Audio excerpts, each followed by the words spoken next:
The operation in Marsabit continues. We have so far collected 71 guns and a huge round of ammunition, and we will continue in that direction, Your Excellency, subject to your guidance otherwise. On my own behalf and on behalf of my colleagues in the security sector, I thank you sincerely, Your Excellency, for your leadership, and I thank you for guiding us. And I assure you on behalf of my brothers and sisters in this team that we will remain on this assignment with an inflexible and decisive focus until your objectives as our President and Commander-in-Chief are achieved. Guns should not be in hands that should not have them. In the process, Your Excellency, as you instructed me yourself, I have held several meetings with community leaders in the North Rift. I've met with religious leaders and other people. And I want to assure you, sir, people believe and agree with what you have told us. Religious leaders told us, tell His Excellency the President, that is the way to go. Guns should not be in the wrong hands. Forget about all this business. Guns should be in the hands of the police and trained people. Your Excellency, we will stay on the assignment as you have guided us and ensure that your objective as our President and Commander-in-Chief are realized.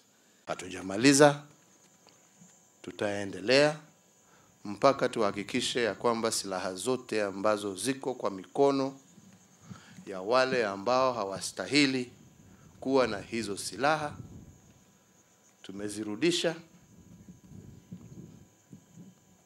and we have destroyed them so that we can have a peaceful, focused country that looks forward to peace, stability, and prosperity for all. Let me underscore that as a government, it is our cardinal responsibility to protect every Kenyan, as well as their property, wherever they are within our borders.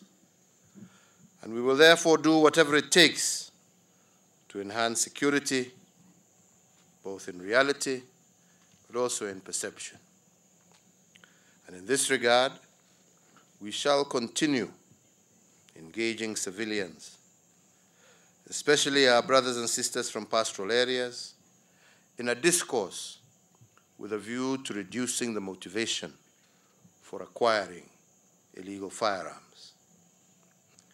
I must, however, emphasize that demotivating our people from holding illegal firearms is a collective responsibility, and it calls for unconditional participation of members of the public and other actors, including civil society groups, as well as our media.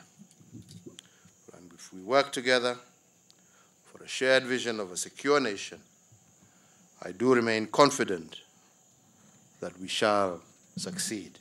The exercise of destruction that we are conducting today is the only and surest way that we can all rest assured that the weapons will never be used again. Ladies and gentlemen, as a civilized people, we have streamlined the gun licensing regime. Now any Kenyan who wishes to own a gun must acquire a license, but only after a thorough background check. Through the Firearms Licensing Board, we are now progressively overhauling the system, making it more effective and efficient. The ultimate vision of our administration is to have background checks processed on a 24-hour-a-day basis, 7 days a week, while at the same time, continuous monitoring of the activities of prohibited persons as far as gun ownership is concerned. We have also now established a digital register of all civilian firearm holders and issued them with smart licenses. So from now onwards, it shall be easier to retrieve their details, thus facilitating all investigations into violent crimes involving guns across our country. Some of these firearms were seized from the wrong hands, while others are obsolete. But it is also worth noting that seizing of ammunition illegally held is one of the measures that we as a country are undertaking to ensure that we sustain security in our country.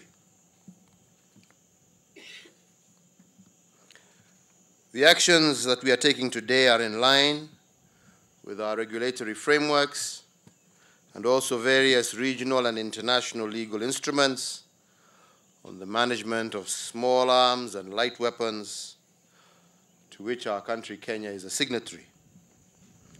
These include the United Nations 2001 Firearms Protocol, the Arms Trade Treaty of 2013, and the Sustainable Development Goals of 2015, among other protocols that we have signed.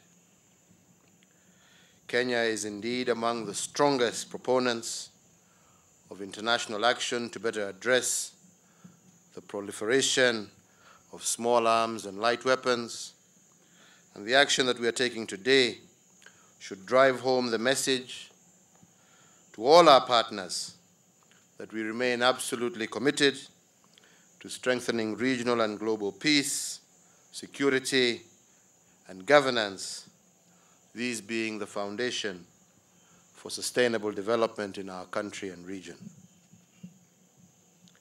I'm therefore optimistic that this event will certainly thwart the hopes of criminal elements out there who think that they are smart enough to restore perfect functionality to deactivated firearms.